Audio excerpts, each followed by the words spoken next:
अस्सलाम वालेकुम dear student. सबसे पहले आपको हमारे यूट्यूब चैनल पे खुशामदीद। और आजकल जो है हम वो प्रोनाउन पढ़ रहे हैं। प्रोनाउन में भी हमने कल पढ़ा था कि प्रोनाउन के जो है वो इंडेफिनिट प्रोनाउंस जो हैं क्या होते हैं। आज हम पढ़ेंगे कि रिलेटिव प्रोनाउन क्या होते हैं। रिलेटिव का मतलब बेसिकली होता है कि किसी चीज़ को, किसी नाउन को रिलेट करने वाला प्रोनाउन। ठीक है। अब इस कैटेगरी में कौन कौन से वर्ड आ जाते हैं रिलेटिव कैटेगरी में? हु, विच, व्हाट एंड जो है आपका दैट। तो डियर स्टूडेंट, आपने जो है वो जब भी ग्रामर पढ़ी होगी और उसमें प्रोनाउन पढ़ा होगा तो प्रोनाउन के जो है वो तकरीबन 8 टाइप पढ़े होंगे। और 8 टाइप्स में जो है वो आपका एक आता है जो है वो क्वेश्चन पूछने वाले प्रोनाउंस होते हैं। मींस इंटरोगेटिव प्रोनाउंस होते हैं। इंटरोगेटिव प्रोनाउंस में जो है आपके ये भी वर्ड आ जाते हैं, ये वर्ड इंटरोगेटिव में आ जाते हैं। मतलब कि ये क्वेश्चन पूछने वाले प्रोनाउन है। What is your name, which car you like the most. इसका मतलब ये जो है वो आपके 3 क्वेश्चनरी प्रोनाउन हैं। लेकिन ये रिलेटिव प्रोनाउन की भी कैटेगरी में आते हैं। क्वेश्चन पूछने वाले ज़्यादातर इतने इम्पोर्टेंट नहीं होते और उसकी जो है वो एग्ज़ाम में मोस्ट ऑफ द टाइम जो है इतना कोई इम्पोर्टेंट क्वेश्चन नहीं आता होता। तो इसलिए हम वो छोड़ के ये जो इम्पोर्टेंट चीज़ें हैं ये पढ़ेंगे। रिलेटिव प्रोनाउन बेसिकली हम कब आइडेंटिफाई करेंगे कि सर ये रिलेटिव प्रोनाउन तो यूज़ हुए हैं या एज ए क्वेश्चन तो यूज़ हुए हैं। क्वेश्चन पूछने के लिए इंटरोगेटिव प्रोनाउन तो यूज़ हुए हैं। तो हम जब भी जुमला देखेंगे, कोई सेंटेंस देखेंगे, उस सेंटेंस के एंड में जब आप क्वेश्चन मार्क देखेंगे तब उसका मतलब कि ये जो है प्रोनाउन आपके एज ए इंटरोगेटिव सेंटेंस तो यूज़ हुए हैं। अगर आप सेंटेंस के एंड में फुल स्टॉप देखेंगे तो उसका मतलब ये जो आए हैं वर्ड हु, व्हिच, व्हाट, ये आपके रिलेटिव प्रोनाउन तो यूज़ हुए हैं। सर आप रिलेटिव प्रोनाउन का क्या मतलब, थोड़ा सेंटेंस, थोड़ा एग्जांपल दे के बताएं। तो हम चलते हैं एग्जांपल की तरफ कि for example I meet Rahul. मैं किसको मिला? राहुल को मिला। And he was returning from school को, कॉलेज को, घर को, जो भी कह सकते हो। आई मीट राहुल, मैं राहुल से मिला और वो जो है वो स्कूल से वापस आ रहा था। तो यहाँ पे जो है I meet Rahul and he was returning from, ये थोड़ी जो है आपकी इनफॉर्मल इंग्लिश हो जाती है। फॉर्मल इंग्लिश ऐसे नहीं दिखती।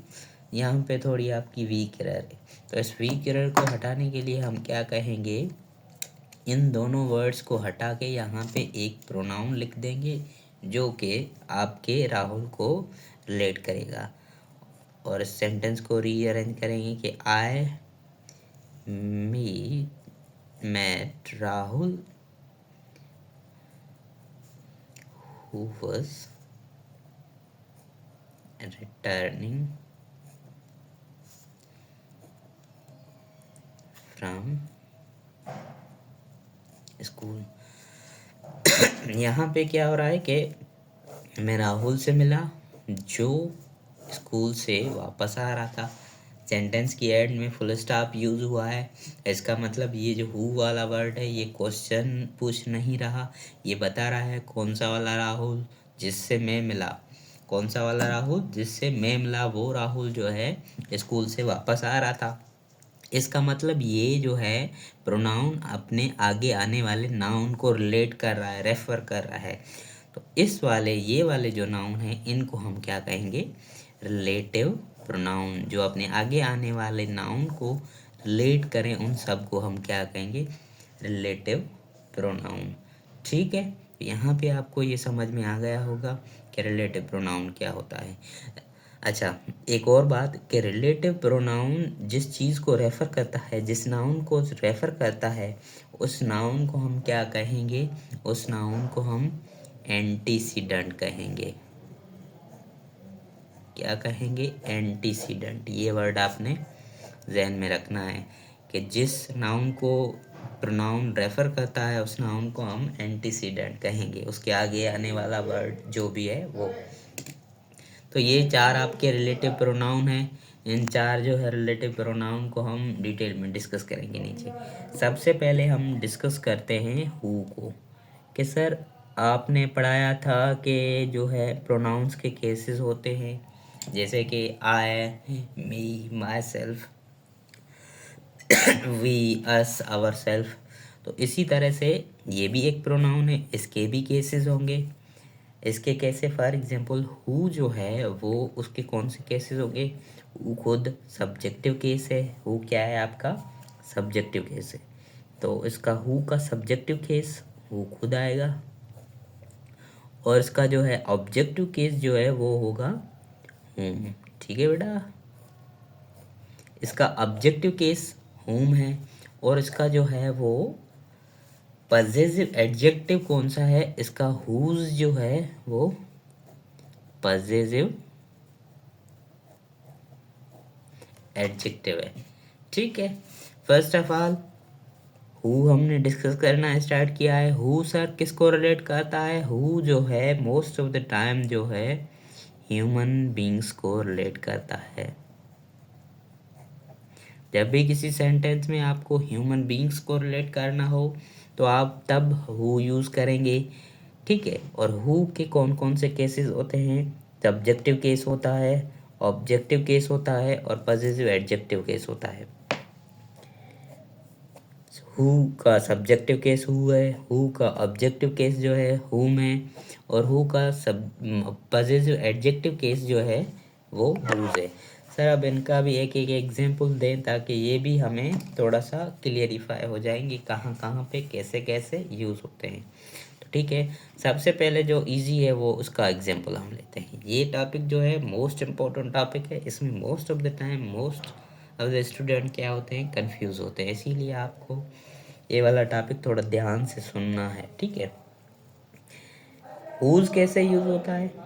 हुज फॉर एग्जांपल यही कोई सेंटेंस है कि अगर मैं यहाँ पे लिखता हूँ कि this is the boy, this is the boy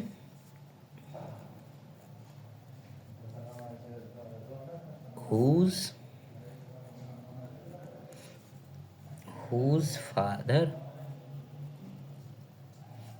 lives in London. तो हमने यहाँ पे एक सेंटेंस लिखा कि दिस इज द बॉय, ये वो बच्चा है जिसका फादर जो है वो लंदन में रहता है। अब ये नाउन को रेफ़र कर रहा है, स्पेशली ह्यूमन बीइंग को रेफ़र कर रहा है, तो इसका मतलब हु का कोई केस यहाँ पे रिलेटिव लगेगा। अब हु का कैसे कौन सा वाला केस लगेगा वो डिपेंड करता है इसके पीछे वाले पार्ट से। फॉर एग्जांपल यहाँ पे आपका अगर नाउन है तो नाउन को मॉडिफाई करने वाला वर्ड हमेशा एडजेक्टिव होता है। तो यहाँ पे आप हु का पॉजिटिव एडजेक्टिव वाला केस लगाएंगे। कौन सा बच्चा? वो बच्चा जिसका बाप लंदन में, ये वो बच्चा है जिसका बाप लंदन में रहता है। ठीक है, तो हुज जो है यहाँ पे फादर को फर्दर मॉडिफाई कर रहा है कि this is the boy whose father, मतलब कि नाउन के आगे आया है ये वर्ड। नाउन के आगे आने वाला हमेशा एडजेक्टिव होता है, तो हु का एडजेक्टिव केस ही आपने लेना है, पॉजिटिव एडजेक्टिव केस ही लेना है। हु का पॉजिटिव एडजेक्टिव केस हुज है। ये तो आपका सिंपल हो गया। जब भी आप किसी लिविंग नाउन ह्यूमन बीइंग को रेफर कर रहे हों और उसके आगे जो है आपका भी नाउन आ जाए, जैसे कि इस जुमले में आया है, तब आप जो है वो पॉजिटिव एडजेक्टिव यूज़ करेंगे, क्योंकि आपको पता है कि नाउन के आगे हमेशा एडजेक्टिव यूज़ होता है यहाँ पे। तो पॉजिटिव एडजेक्टिव यूज़ होगा क्योंकि प्रोनाउन भी यूज़ करना है और एडजेक्टिव भी यूज़ करना है। रिलेटिव प्रोनाउन का एडजेक्टिव वाला हु का फॉर्म कौन सा होता है? तो वो हमने देखा कि रिलेटिव प्रोनाउन में हु का एडजेक्टिव पॉजिटिव फॉर्म जो है वो हुज होता है। तो इस तरीके से यहाँ पे ये हुज यूज़ होगा। सर अब इन दोनों का भी एग्जांपल दे दें, जैसे कि for example this is the boy, this is the boy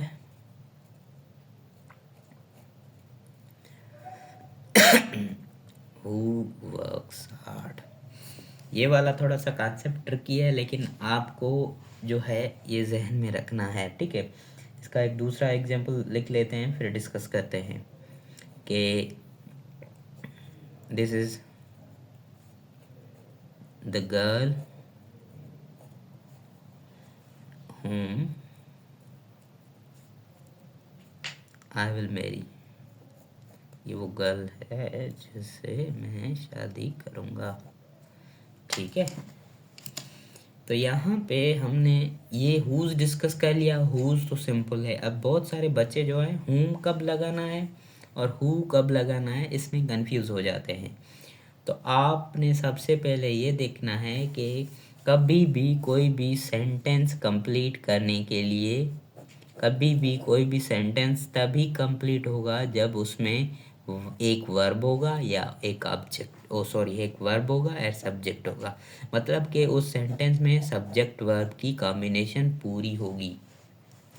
अगर इन दोनों में से कोई भी शॉर्ट होगा तो वो आपका एज ए सेंटेंस नहीं बन पाएगा, ठीक है।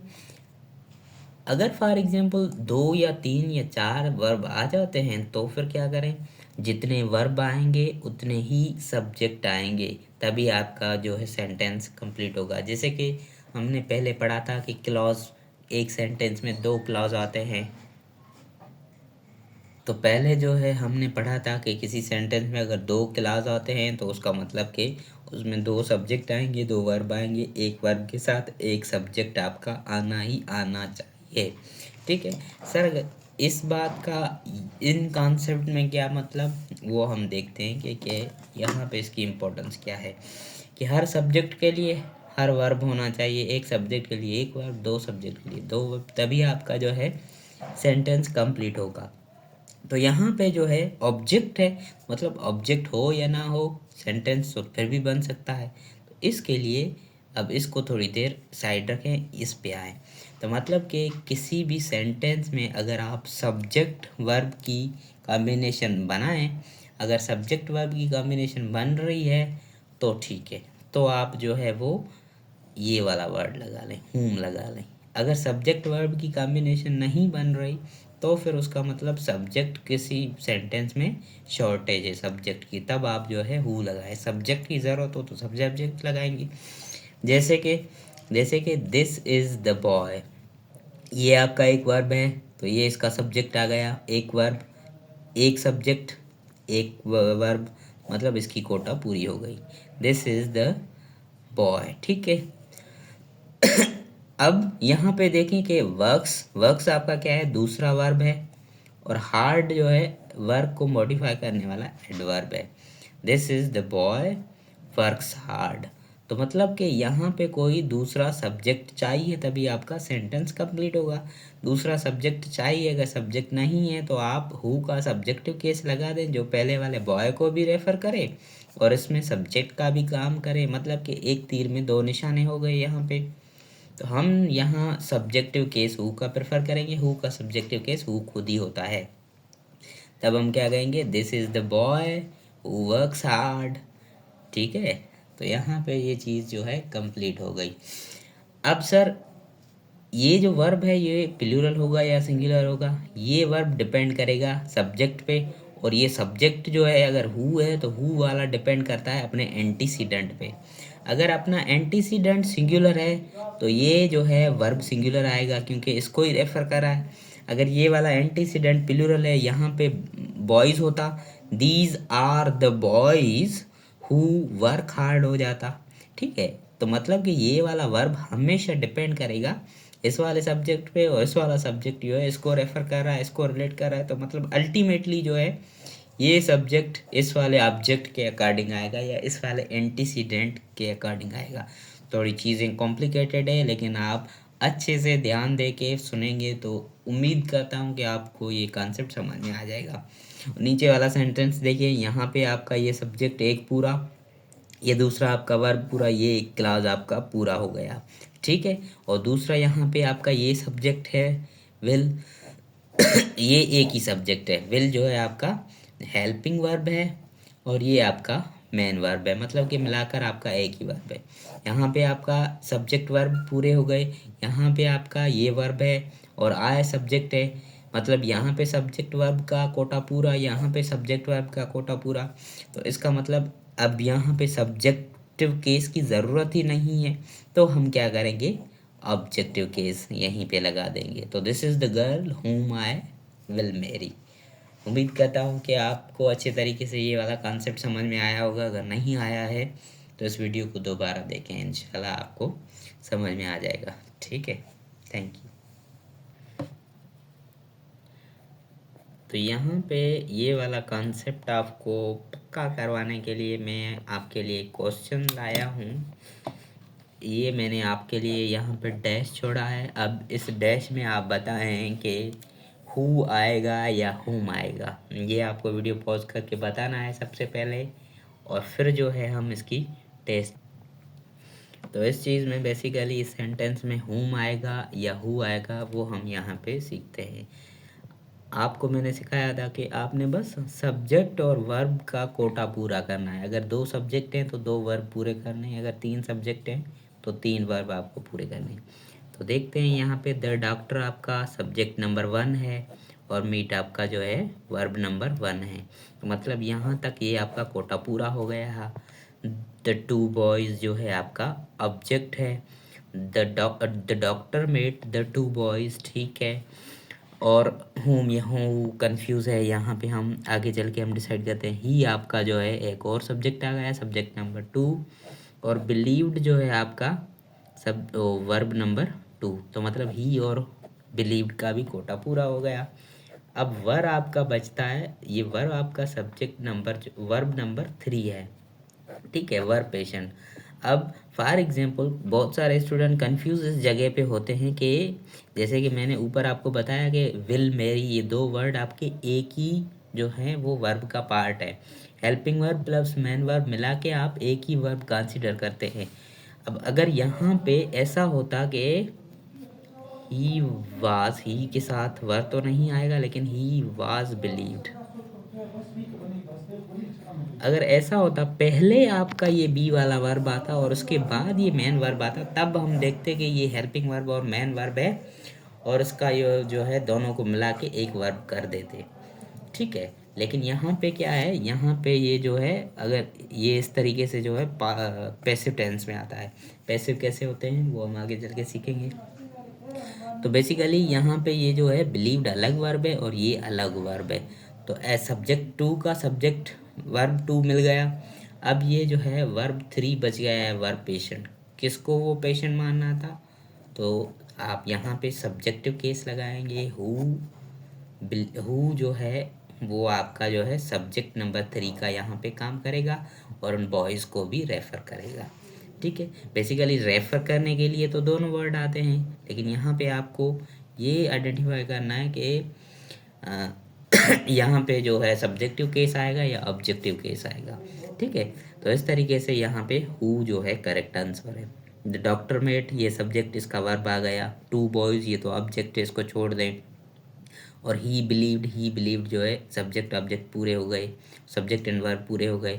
और वर्ब जो है आपका तीसरा ऑब्जेक्ट बच गया, इसके लिए तीसरा आपको सब्जेक्ट चाहिए, इसीलिए आपको यहाँ पे सब्जेक्टिव केस ही हु का लगाना है, जो हु खुद ही होता है, ठीक है। इस तरीके से ये आपका सेंटेंस करेक्ट हो गया। The doctor met the boys who he believed were patient, जिसको वो मानता था कि वो पेशेंट हैं, ठीक है। और इसी कॉन्सेप्ट से रिलेटेड आपकी जो रैन एंड मार्टिन बुक है उसमें एट द एंड बहुत अच्छी एक एक्सरसाइज पढ़ी है, जिसमें वंडरफुल इसी तरीके के एग्जाम्पल दिए हुए हैं। ये वाला सेंटेंस थोड़ा कंफ्यूजिंग था, इसीलिए वो आप टेस्ट लाजमी हल कीजिएगा, ठीक है।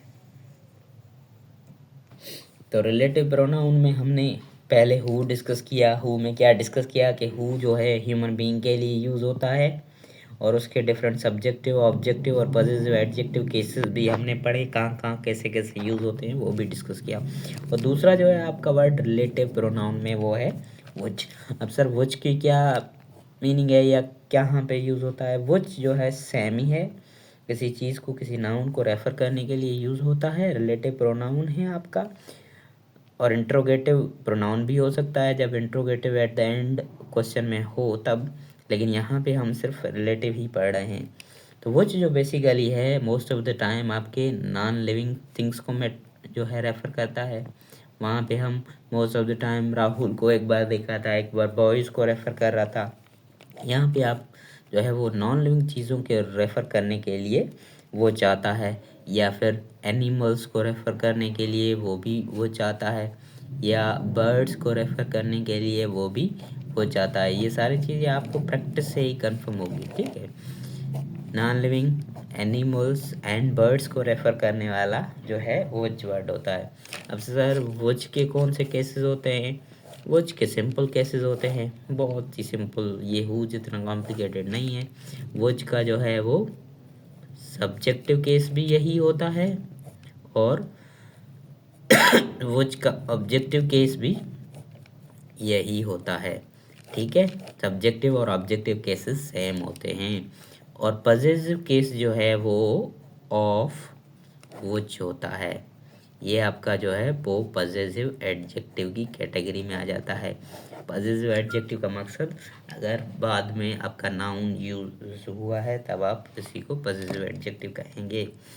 अब इन दोनों के डिटेल में एग्जांपल देखते हैं कि फॉर एग्जांपल कोई बंदा है, कह रहा है कि दिस इज़ द एनिमल, ये वो जानवर है, this is the animal which gives us milk, ये वो जानवर है जो हमें मिल्क। अब यहाँ पे which कौन सा केस यूज़ हुआ है? which का बेसिकली यहाँ पे आपको सब्जेक्टिव केस यूज़ हुआ मिला है तो सिंपल सेम ही, लेकिन वही कॉन्सेप्ट आप मिलाकर देखेंगे तब आपको आइडेंटिफाई हो जाएगा कि which का सब्जेक्टिव केस है, ठीक है। और which के साथ ये वर्ब जो है वो सिंगुलर आएगा या प्लूरल आएगा, ये डिपेंड करेगा which पे, और which जो है डिपेंड करेगा एनिमल पे। मतलब कि अल्टीमेटली ये वाले वर्ब जो हैं वो एंटीसीडेंट पे डिपेंड करते हैं। एंटीसीडेंट ये वाला वर्ड मैंने आपको बताया था कि जिस लफ्ज़ को, जिस नाउन को रेफ़र कर रहा है उसको एंटीसीडेंट बोलते हैं। तो एंटीसीडेंट यहाँ पे आपका सिंगुलर है, द एनिमल है, तो यहाँ पे आपका वर्ब भी जो है वो सिंगुलर ही आएगा, ठीक है। वर्ब भी आपका जो है वो सिंगुलर आएगा। इसी चीज़ का हम दूसरा एग्जांपल देखेंगे। For example this is the house which my father built, ये वो घर है जो मेरे पिताजी ने बनाया है। और एक पॉजिटिव एडजेक्टिव का भी एग्जांपल देख लेते हैं कि this is the factory, this is the factory. अब यहाँ पे जो है वो नॉन लिविंग चीज़ आ गई है, पहले हमने एनिमल देखा, नॉन लिविंग चीज़ आ गई। This is the factory of which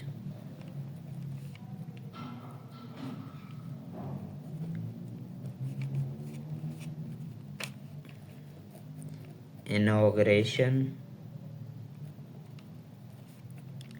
has been delayed। यहाँ पे ये वो फैक्ट्री है, ये फैक्ट्री को रेफर करने वाला हमें वर्ड चाहिए, नाउन है बेसिकली फैक्ट्री। और उसके बाद हमने फैक्ट्री के बाद हमें पता है कि नॉन लिविंग को रेफर करने के लिए लगेगा तो व्हिच, लेकिन व्हिच का भी कौन सा वाला केस वो हम देखेंगे आगे, कि अगर आगे आपका वर्ब है या कोई आपका सब्जेक्ट है तो आप लगाएंगे जो है वो सब्जेक्टिव केस या ऑब्जेक्टिव केस। अगर वर्ब है तो सब्जेक्टिव केस, अगर कोई दूसरी चीज़ है तो आप ऑब्जेक्टिव केस लगाएंगे, या सब्जेक्ट अगर खुद अलग से पढ़ा है तो आप ऑब्जेक्टिव केस लगाएंगे। लेकिन अगर आगे जो है वो नाउन है उसकी भी मीनिंग में समथिंग ऐड करे और फैक्ट्री को भी रेफ़र करे, तब हम जो है दो तीर से दो निशाने करने वाला वर्ड लगाएंगे, वो है आपका ऑफ विच। ठीक है, this is the factory of which inauguration, ये वो फैक्ट्री है जिसकी इनोग्रेशन, मतलब इनोग्रेशन की मीनिंग में ऐड कर रहा है, इसलिए पॉसेसिव एडजेक्टिव है। हैज़ बीन डिलेड, ये वो फैक्ट्री है जिसकी इनोग्रेशन जो है वो डिले हो गई है। ठीक है, और ये वाली स्ट्रक्चर जो है आपकी पैसिव में यूज़ होती है, हैज़ बीन डिलेड। वो हम अपने पैसिव एक्टिव पैसिव वाले वीडियोस में डिटेल में डिस्कस करेंगे। यहाँ पे आपका वुच का कॉन्सेप्ट ख़त्म होता है कि वुच बेसिकली एनिमल के लिए, नॉन लिविंग के लिए और बर्ड्स के लिए यूज़ होता है, जिनकी एग्जांपल हमने नीचे देखी। और आगे जो है आपका रिलेटिव प्रोनाउन में एक वर्ड बचता है कि दैट। अब सर दैट कहाँ पे यूज़ होता है? दैट जो है वो most of the time human beings, non living animal और बर्ड्स के, मतलब दैट जो है वो वुच वाले एंटीसीडेंट और हु वाले एंटीसीडेंट दोनों के साथ यूज़ होता है। ह्यूमन बींग्स के साथ भी यूज़ होता है, नॉन लिविंग के साथ भी यूज़ होता है और एनिमल के साथ भी यूज़ होता है। सर इसका फिर डिफरेंस क्या है? डिफरेंस वैसे ज़्यादा तो कुछ नहीं है। जैसे फॉर एग्जांपल यहाँ पे अगर हम दो सेंटेंस लिखें कि this is the boy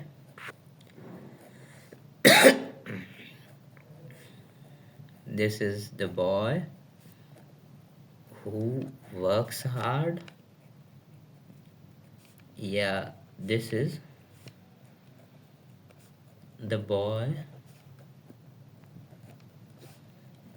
that works hard। That के भी फॉर्म जो हैं सब्जेक्टिव, ऑब्जेक्टिव या पॉजिटिव सारे जो है वो सेम दैट ही होता है। This is the boy who works hard, यहाँ पे हमने हु लगाया है बॉय को रेफर करने के लिए और यहाँ पे हमने दैट लगाया है, तो इसका मतलब ये दोनों के दोनों जो हैं सेंटेंस वो करेक्ट हैं। अब इसमें स्पेशलिटी क्या है कि कुछ फॉर एग्जांपल अगर जुमले में वर्ड आपको दिख जाएं तो तब जो है आप हमेशा दैट लगाएंगे। वो कुछ वर्ड कौन से हैं वो ये वर्ड जो है उसकी लिस्ट पड़ी है। ठीक है, कौन से वर्ड? जब भी आपको सेंटेंस में कोई सुपरलेटिव डिग्री मिल जाए, सुपरलेटिव डिग्री क्या होती है sir?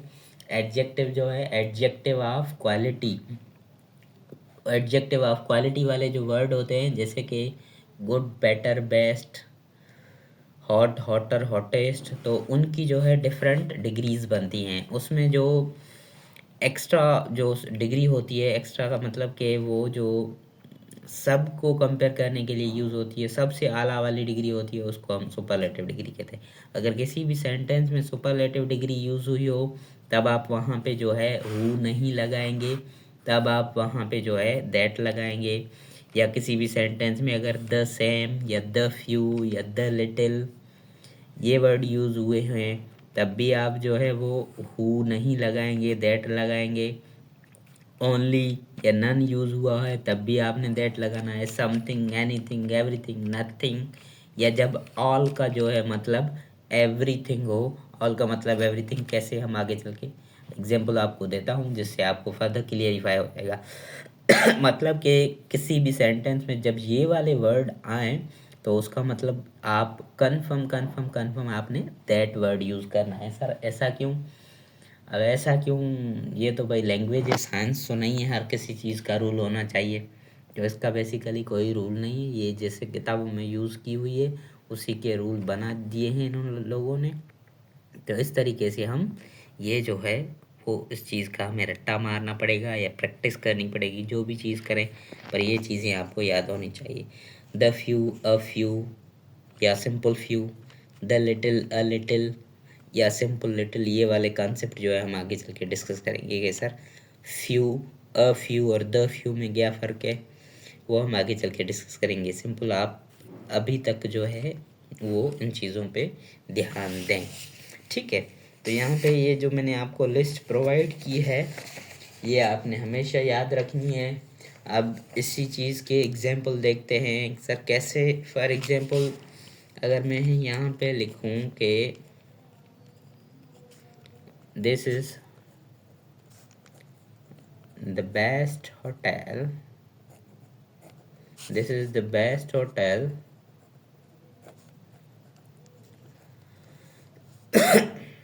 This is the best hotel. Basically यहाँ पे हो तो नहीं आएगा, क्यों? क्योंकि ये होटल है, होटल नॉन लिविंग है, तो यहाँ पे आपका वुच आएगा, वुच लगेगा या दैट लगेगा, that I have ever seen.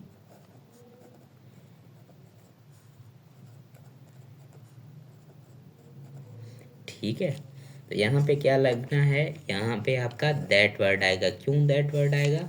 क्योंकि यहाँ इस सेंटेंस में द बेस्ट क्या है, आपकी सुपरलेटिव डिग्री है। सुपरलेटिव डिग्री के हमेशा साथ द लगता है। अब आपको कैसे पता चलेगा कौन सी सुपरलेटिव डिग्री है? इसी के लिए हमारे यूट्यूब चैनल पे जो है आप कंसिस्टेंटली वीडियोस देखते रहें। इंशाल्लाह एट द एंड जो है आपकी सारी ग्रामर अच्छी हो जाएगी। ये भी हम पढ़ाएंगे, सुपरलेटिव डिग्रीज या कंपैरेटिव डिग्रीज या ट्रिपल डिग्रीज के बारे में भी पढ़ाएंगे। तो यहाँ पे क्या होगा, दैट होगा, क्योंकि इस सेंटेंस में द बेस्ट पढ़ा हुआ है। ये वाली लिस्ट आपको मैं एक बार फिर से दिखा देता हूँ, आप इसका स्क्रीनशॉट ले लें या इस चीज़ को याद कर लें, अपने नोट्स में लिख लें। ये आप चीज़ जो है वो एक बार कंफर्म कर लीजिएगा, ठीक है, पक्की कर लीजिएगा। तो यहाँ पे हमारे जो 3 रिलेटिव प्रोनाउन वर्ड थे वो कंप्लीट हुए। कौन कौन से? हु भी कंप्लीट हुआ, व्हिच भी कंप्लीट हुआ और दैट भी कंप्लीट हुआ। और हमारा लास्ट जो है रिलेटिव प्रोनाउन यहाँ पे बचता है, कौन सा सर? लास्ट वाला जो है आपका रिलेटिव प्रोनाउन है कि वाट। वाट जो है आपने हमेशा जो सेंटेंस में देखा होगा एज ए इंटेरोगेटिव प्रोनाउन, जब वो क्वेश्चन पूछता है आपको, ठीक है। पर यहाँ पे जो है हम यूज़ करेंगे कि वाट जो है वो एज ए रिलेटिव प्रोनाउन तो यूज़ हुआ है, क्योंकि सेंटेंस में at the end full stop I हुई है। चलो, अब वाट किसके लिए यूज़ होता है या किसको रेफ़र करता है, इसका एंटीसीडेंट कौन है? बेसिकली ये वो वाहिद रिलेटिव प्रोनाउन है जिसका कोई एंटीसीडेंट होता ही नहीं है। फिर सर इसका क्या मतलब? वाट का मतलब सेंटेंस में होता है कि द थिंग विच, ठीक है। अब सर इसका क्या मतलब, ये थोड़ा सा बताएं। द थिंग विच का मतलब बेसिकली वाट आपका जो है वो वर्ड खुद ही एंटीसीडेंट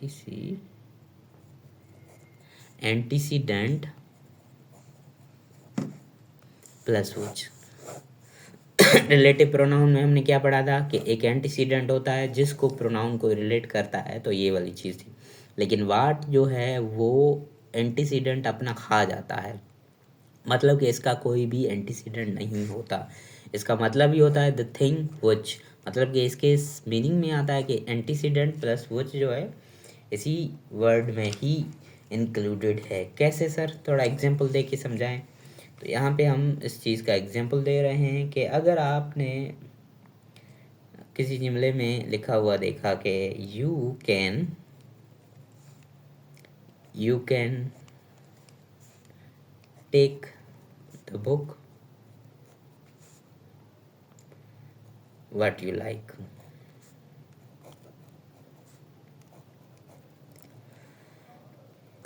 और दूसरा यहाँ पे सेंटेंस है कि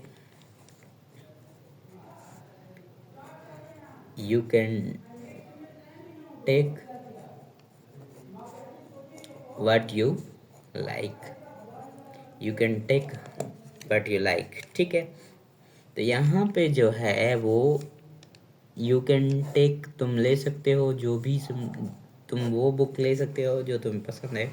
यहाँ पे द बुक आया है तो इसका मतलब यहाँ पे वाट नहीं आना चाहिए था, क्योंकि मैंने बताया था कि वाट खुद ही वाट में ही एंटीसीडेंट समायल होता है, एंटीसीडेंट इंक्लूडेड होता है, ठीक है। तो यहाँ पे अगर या तो आप यहाँ पे वुच लगा लो कि the you can take the book which you like, तब आपका सेंटेंस करेक्ट होगा, अदरवाइज ये सेंटेंस इनकरेक्ट होगा। या तो आप ये कह लो कि ये एंटीसीडेंट को यहाँ से हटा दो कि you can take what you like, तो इस तरीके से भी आप इस सेंटेंस को करेक्ट कर सकते हैं।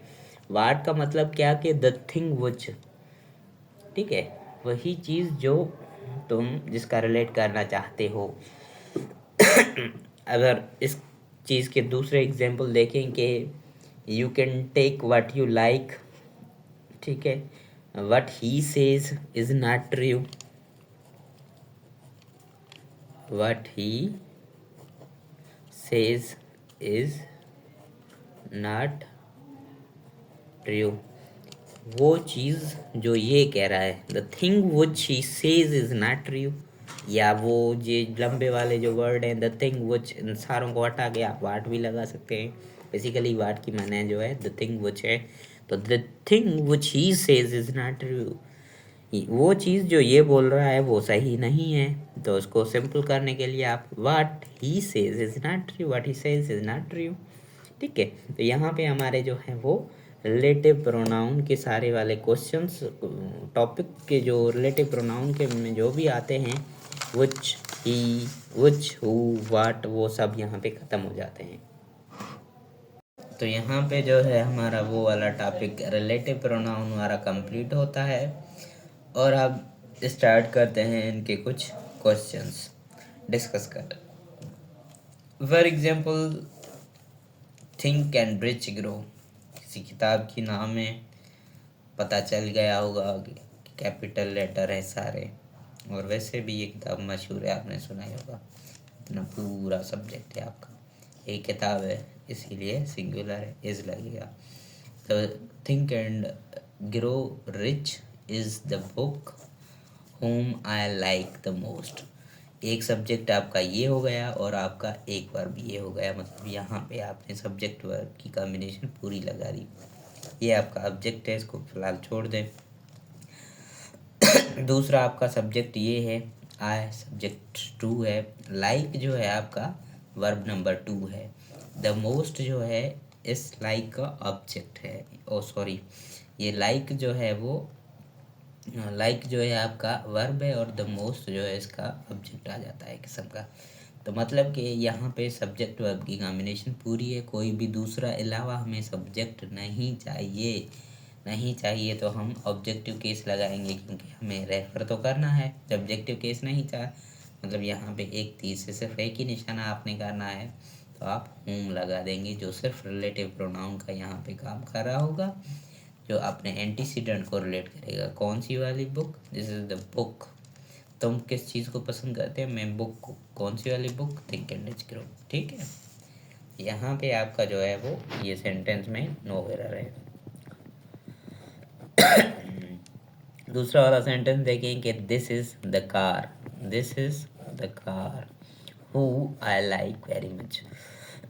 यहाँ पे आपका ये सब्जेक्ट 1 है, और इज जो है वर्ब नंबर 1, यहाँ पे सब्जेक्ट वर्ब कॉम्बिनेशन पूरी, द कार जो है आपका ऑब्जेक्ट है, ठीक है। और यहाँ पे आपका सब्जेक्ट नंबर 2, लाइक जो है आपका वर्ब नंबर 2, और वेरी मच जो है इसी को रेफर कर रहा है। मतलब कि यहाँ पे सब्जेक्ट वर्ब की कॉम्बिनेशन पूरी है, अलावा हमें सब्जेक्ट चाहिए ही नहीं। ये वाला सब्जेक्ट है तो मतलब सेंटेंस चाहिए, इसका वर्ब चाहिए, जो कि यहाँ इसको पूरा करा हो, लेकिन दूसरा कोई वर्ब फ्री बचा ही नहीं है। तो इसके लिए हम क्या करेंगे, इस वर्ब को, सब्जेक्ट को काटा मार के यहाँ पे इसका ऑब्जेक्टिव केस लगाएंगे, जो कि सिर्फ रेफरेंस का काम दे रहा हो, ना कि किसी सब्जेक्ट का भी साथ साथ काम दे।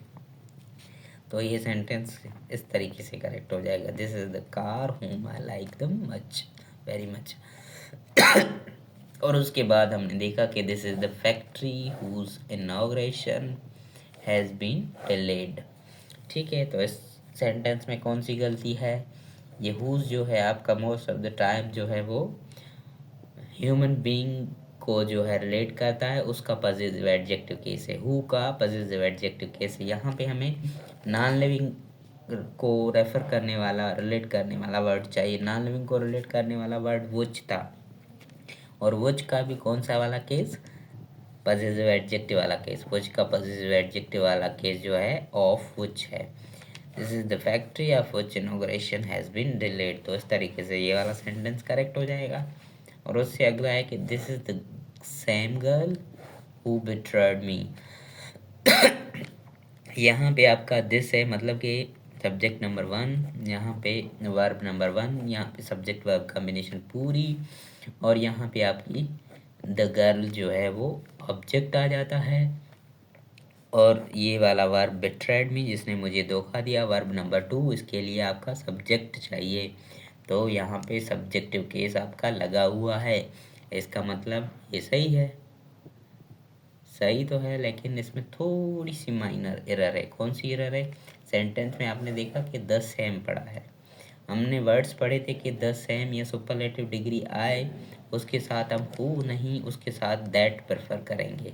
ठीक है, जो भी मैंने आपको लिस्ट प्रोवाइड की थी वो आपको याद होनी चाहिए, क्योंकि यहाँ पे दैट जो है वो जो है अच्छा लगता है, बेसिकली जो है वो सही लगता है। हु भी ठीक है, लेकिन वहाँ पे थोड़ी सी एरर फिर भी काउंट होगी। This is the same girl that betrayed me. ठीक है, और दैट का आपको पता है सब्जेक्टिव, ऑब्जेक्टिव और पॉसेसिव से कैसे। सेकंड लास्ट सेंटेंस देखेंगे, this is the best hotel विच आए। सबसे पहले तो ये होटल है, नॉन लिविंग है, विच लगेगा, ये तो सही है, लेकिन यहाँ पे सेंटेंस में सुपरलेटिव डिग्री भी पड़ी है, तो आप विच को काटा मार कर दैट लगाएंगे, तो अब ये आपका सेंटेंस करेक्ट हो गया।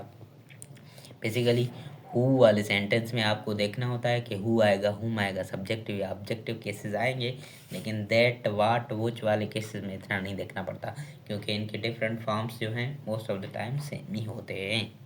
ठीक है, दैट के तीनों फॉर्म सेम हैं। और लास्ट सेंटेंस है कि what he does is none of my business. आप यहाँ पे सोचेंगे कि व्हाट आया है, क्वेश्चन पूछा है सर ने, यहाँ पे क्वेश्चन मार्क नहीं दी हुई है, तो यहाँ पे ये गलती है, लेकिन यहाँ पे ये गलती नहीं है। व्हाट का मतलब ये रिलेटिव प्रोनाउन है, जो एंटीसीडेंट इसमें इंक्लूड होता है। इसका मतलब है कि द थिंग विच, व्हाट का मतलब क्या है यहाँ पे, the thing which, the thing which he does is none of my business. वो चीज़ जो ये कर रहा है उससे मेरा कोई ताल्लुक नहीं है, is none of my business as idiom तो यहाँ पे यूज़ हुआ है। यहाँ पे ये हमारा टॉपिक कंप्लीट होता है, और हम आगे चलेंगे। हमारा जो एक बेसिकली प्रोनाउंस, हमने मोस्ट ऑफ द प्रोनाउंस जो है कंप्लीट कर लिए, लेकिन थोड़ा सा एक छोटू सा प्रोनाउन का टॉपिक यहाँ पे फिर भी रहता है, वो हम डिस्कस करेंगे। ये मैंने आपको प्रोनाउन के वो वाले पार्ट पढ़ा है जो एग्ज़ाम के हवाले से एग्ज़ाम ओरिएंटेड है या एग्ज़ाम के लिए इम्पोर्टेंट है, लेकिन वैसे तो 7-8 टाइप है प्रोनाउन के, वो सारे हमने नहीं पढ़ने। तो ये वाला जो है प्रोनाउन, लास्ट वाला छोटू सा प्रोनाउन जो है वो रेसिप्रोकल प्रोनाउन हम इसको कहते हैं। रेसिप्रोकल का मतलब क्या होता है? फर्स्ट ऑफ ऑल इस वर्ड पे गौर करेंगे, रेसिप्रोकल क्या कहना चाहता है। रेसिप्रोकल का मतलब किसी चीज़ का या किसी ख्यालों का आदान प्रदान करना हो। माना फॉर एग्जांपल ए है, फॉर एग्जांपल कोई बंदा, और दूसरा बी है, ये इसको देता है तो वापसी में ये कोई चीज़ इसको दे, तो ये क्या होया, आपका रेसिप्रोकल चीज़ें हो गई, रेसिप्रोकल रिलेशनशिप। जैसे आपने मैथ में पढ़ा होगा, उसी तरीके से इंग्लिश में भी रेसिप्रोकल प्रोनाउन होते हैं जो आपस में रिलेट करवाने के लिए यूज़ होते हैं। बेसिकली रेसिप्रोकल प्रोनाउन में दो ही वर्ड आ जाते हैं, एक आपका ईच अदर, एक आपका ईच अदर, और दूसरा जो है आपका वन एन अदर। ठीक है, वन एन अदर और ईच अदर। सर इन दोनों का डिफरेंस क्या है? ईच अदर जो है सिंपल बेसिकली सिर्फ दो चीज़ों को रेफर करने के लिए यूज़ होगा, जैसे कि यहाँ पे ए और बी है, ए इसको दे, बी अब सी इसको दे कोई चीज़, इसलिए हम यहाँ पे ईच अदर यूज़ करेंगे। और वन एन अदर कब यूज़ करेंगे? जब दो से ज़्यादा लोगों में आदान प्रदान हो रहा हो, एक्सचेंजिंग हो रही हो किसी चीज़ की, तब हम जो है वो अनदर, वन अनदर यूज़ करेंगे। जब मोर देन आपके मोर देन वन हो, मोर देन टू, सॉरी, जब आपके मोर देन 2 चीज़ें हो तब आप वन अनदर यूज़ कर सकते हैं। जैसे जैसे फॉर एग्जांपल दौलत एंड सिमरन लव, तो यहाँ पे हम क्या लगाएंगे, दौलत और सिमरन जो है आपस में प्यार करते हैं, तो इसलिए हम दो के लिए जो रेसिप्रोकल वर्ड आएगा वही यूज़ करेंगे, क्योंकि यहाँ पे दो चीज़ें हैं तो दो को रेफर करने वाला ईच अदर है, इसलिए हम यहाँ पे ईच अदर लगाएंगे। दौलत and Simran love each other हो गया यहाँ पे आपका। ठीक है, अगर फॉर एग्जांपल 3 बंदे हैं या कोई 3 चीज़ें हैं, जैसे कि all of the 3 boys agree with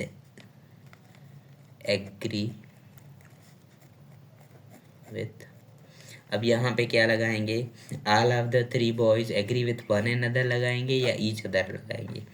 यहाँ पे आप one another लगाएंगे, क्योंकि one and अदर लगाएंगे, क्योंकि यहाँ पे 2 से ज़्यादा लड़कों की 2 से ज़्यादा नाउन की बात की गई है।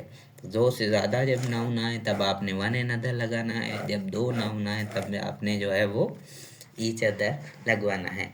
ठीक है, तो ये सिंपल बेसिक आपका यहाँ पे कंप्लीट होता है। इसमें आप मिक्स नहीं कीजिएगा ये वाली चीज़ें। ईच अदर 2 के लिए यूज़ होता है, वन एंड अदर 2 से ज़्यादा के लिए यूज़ होता है। ठीक, और ये यहाँ पे हमारा जो है प्रोनाउन का कॉन्सेप्ट सारे जो इम्पोर्टेंट है एग्ज़ाम के हवाले से वो ख़त्म होते हैं। उम्मीद करता हूँ कि आपको प्रोनाउन अच्छे से समझ में आया होगा, और एट द एंड हम यही कहेंगे कि चैनल को सब्सक्राइब करें, शेयर करें, क्योंकि इस चीज़ से जो है वो हमारी भी मोटिवेशन थोड़ी सी बढ़ती है। Thank you.